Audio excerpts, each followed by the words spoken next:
How's it going, everyone, and welcome to our official review of the Splatoon 3 Side Order DLC. I'm joined by Daan, who actually beat the entire thing. I only played about 90 minutes of it, and I've barely scratched the surface, but let me tell you, I had a really good time playing this game. Daan, having just beaten it, what are your thoughts right off the top of your head? Well, it is an interesting gameplay loop, right? Because basically where it comes down to, you have to beat 30 floors with a specific weapon, and that will technically help you beat the game. But there's more beyond that, obviously, because every weapon has... At every 10 floors you have a boss, and that boss unlocks a key, and that unlocks like more weapons, or special gear, or special features within Side Order.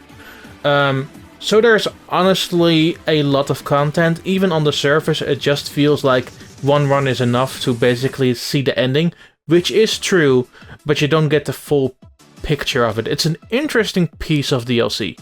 That's really good to hear. And yeah, that's kind of the case with roguelikes, right? Like sure, there is an end, quote unquote, but it's not really the end, because you can keep playing to, you know, get more upgrades, get more color palettes, I guess, or weapons, like you said, stuff like that. It's a really interesting concept, and it's not an original one, right? Because roguelikes have been around for so long. I just got done playing Hades. Literally before this, I played Bellatro, which is a roguelike with poker elements, which is really fun. Roguelikes are nothing new.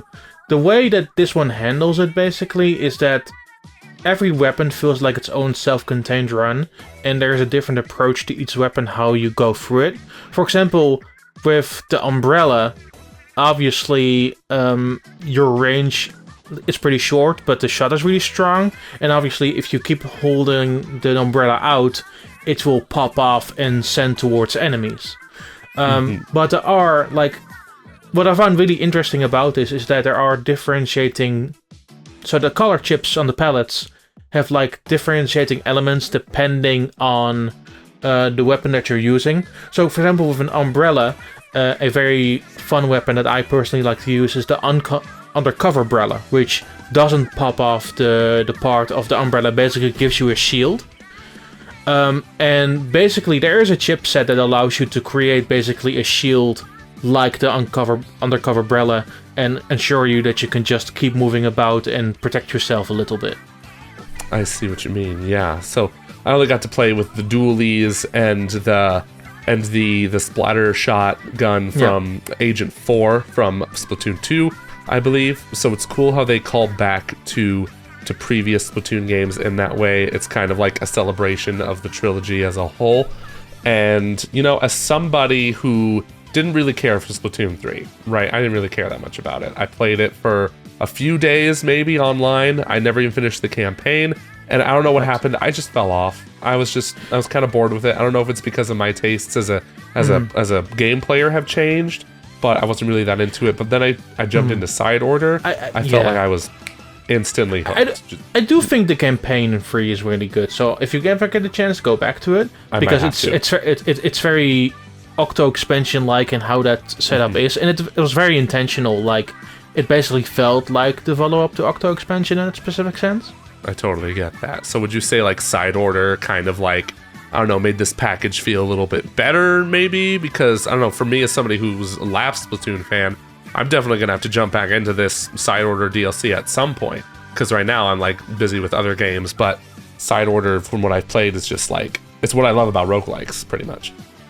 Yeah, I think Side Order is real good. I think there are two faults that I have like complaints about. I think the first one is that you basically are sticking to the enemies that you're given throughout like the first couple of runs that you see. There isn't anything majorly beyond that. Like the new fish-like enemies, which I completely slipped the name of right at this moment. Yeah. They have like a bunch of variants, but once you see it through a couple of runs, you basically have seen most of the enemies. And I get it, for a roguelike setting, it's good to have like an overarching arc and kind of know what you're kind of dealing with at a moment's notice. But I just feel that it could have been a tiny bit more. But it's you know, it's ultimately it comes down to the actual objectives on the floors, right? And Right. there are like a bunch of principles that they have in place, like the 8 balls from Octo Expansion are back, for better or for worse, but now in a more open environment and they cannot fall off the stage. So they did some general fixes to that. There's like splat zones-esque stuff where you have to defend against incoming enemies. You have to guide like this specific pole to the end of the stage. There is like a bunch of different stuff that I find really intriguing. I'm surprised that they, for example, didn't include any survival stuff, which Octo Expansion was really big on. Yeah. But ultimately, I think they chose a different direction for this altogether, and very intentionally so. And I think the variety of the actual stages is really good. So you have 4 difficulty levels: easy, normal, hard, and rigorous. And rigorous stages are literally what they are. They are tough. They are hard. Rigorous. In my first winning run, which was with the dualies, I was lucky to get a rigorous level early on, but it also meant I have to defend myself a lot and was basically spending 5 minutes on that stage. Oh man. That's just rough. The one time I like died in this game was when I was doing a hard stage. I think that was the one time I actually did a hard stage. Actually, no, I could be wrong. It was probably rigorous, actually, because I was feeling like this level was rigorous. I was just flooded by enemies. Like, go back to the end of my stream. You'll see what I'm talking about. But yeah, I can't imagine how much harder it gets from there. And there's also other elements. So, for example, there's something called danger. Randomly throughout your run, you get a danger tag on one of your levels. If you just keep ignoring them, they will spread across all of the choosing of your levels. Oh no. And they have interesting side effects if you choose them. For example, Pearl might not come with you, so you have no backup. Or you get no item drops from enemies. And particularly in harder stages, that's a real bitch.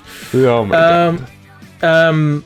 But there's like different factors. For example, also there are also bonuses on the flip side. So if you restrict yourself while playing, you get like additional membucks to purchase additional chips, or you get a full pallet of one chip that basically boosts you for the duration of that entire stage. Wow. I love that they have meme bucks. I'm calling them meme bucks from now on, because it's just like you're one letter away from meme bucks. It's perfect. Well, it's mem bucks mostly because it's based on the mems from Octo Expansion, which you had to collect throughout that game. Because, long story short, Marina created a virtual world based on the things she saw during Octo Expansion. And that virtual world went haywire, and there we go. Now we have the spire. the Splatoon lore is just crazy to me. Like I started the Octo expansion, but I've never beaten it, and I know I need to beat it now because I need to get caught up on what the heck is happening in this weird, bizarre world. But it's just like it's a world we know and love and accept for being really bizarre, post-apocalyptic stuff like that. It is really cool. I mean, it feels more self-contained than I think Octo Expansion was, because it had really far-going implications about the entire lore of Splatoon. Yeah. Where this one, it is set in a virtual world, it's set based on design of memories of others, and it's distinctively different from anything they've done before. I don't think it hits as hard as other Splatoon campaigns, but it didn't necessarily need to, because they kind of wrapped the regular story up with the main campaign of 3. So this feels like very inherently unique, and that's why they likely chose something like this, where it has a short introduction with a short upfront story, but the more that you play, the more that you try to overcome the spire with a certain weapon. That's ultimately your goal. The ultimate goal is that over a long period of time, you play through the spire with every weapon, and if you complete it with every weapon, you get the equivalent in for multiplayer. Oh, nice. There's also a store post-game that gets you a bunch of additional gear and decorations for your locker and that sort of stuff, and banners. So over time, there's an incentive to just keep playing. And I think that's the thing that people need to keep in mind. This is not a campaign. This is not like Octo Expansion, Splatoon 3's main campaign. It is a roguelike with a story up front and a lot of content directly following it. And you do get some awards for being it the first time. And it's not... most of the stuff was already revealed on social media. You get like the gear and some additional features. And also the last hub that wasn't in Splatoon 3 with the square. But the majority of the stuff is... It is pretty much stuff that you have to explore. But ultimately, what I think really makes this interesting, and what I think makes this DLC so freaking good, is the fact that beyond the incentives to keep playing again, if you do well, and, well, you lost and that sucks, you get pearls which you then can spend on upgrades, which also further enhance the way that you play through that entire spire. And even if you do it with a weapon you already beat, it completely changes the way that you play through that spire. Yeah, that's what I've noticed too, is like I feel a lot of roguelikes have those elements too, of like upgrades, permanent upgrades for your character for runs, but I feel like it's much more obvious here, if that makes sense. There's a lot of like very straightforward upgrades, like, need more health, like there you go, need more lives, I should say, 1-ups, there you go, there's that kind of stuff there. And it makes sense, right? Because the chances are most Splatoon players are not really interested in this kind of genre per se. They might not be, at least. No. So this kind of feels like a great introduction to that genre with a franchise that they know and love so well. Even like the chillins don't like the roguelikes, but here they do. They just might, maybe. And for that, I have to ask, would you say that this DLC is worth the cost of admission? It is interesting. So, I will say that the DLC is pretty heavily priced, especially if you consider like this is the main content for it. Yeah. I do think you get a lot out of it, especially if you are a player that wants to see basically everything. And for those players who are like already thinking of this roguelike style and really enjoying it, and obviously they will get a lot out of it. I think somebody who just wants to play through it just once and finish it just gets 2 hours of content out of it. And for them, ultimately, you have to wonder how much they really get. Well, they get some stuff, and maybe they will return someday. I see.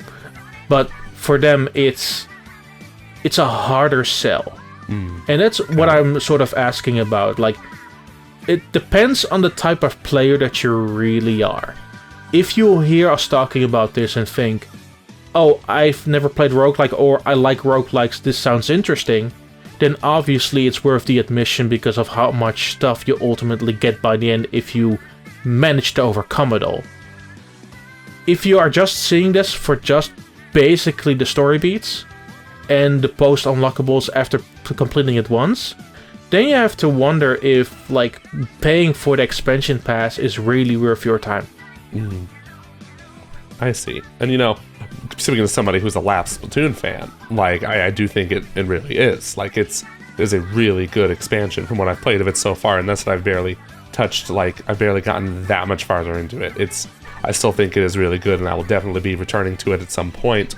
Now, Daan, tell me this: what is your official rating of Side Order on a scale of 1 to 10? I think it's an 8 out of 10, okay. And it mostly comes down to the negatives. Mostly come down to the upfront cost of it, but also there isn't that much differentiation in the enemies, and there aren't that many bosses. There are about 4 or 5 in total throughout this game, and ultimately it's more about the experience that you take with a certain weapon and the chips that you choose to basically enhance certain abilities along that route. But they are still ultimately problems that you come across and maybe stop to think about for a second. But the overall experience is really nice. That's good to hear. That's probably I feel like that's a fair score, especially because, like, I can kind of understand the lack of bosses and enemy variety because it's not a full-blown game. I mean, my dream is that Splatoon 4 just ditches the regular campaign and does a roguelike, baby. That's not going to happen, but I feel like that'd get me interested. I mean, the thing is obviously is that they literally said with Splatoon 3 the main story of Splatoon, like the universe building, has concluded. Got it. So if there is a Splatoon 4 even, what are they gonna do? Because this was like this with Sidor was sort of their way out with doing something else, and they've done really well. We barely touched the surface when it comes to like channeling the certain chips that you come across, because that's a whole other issue entirely.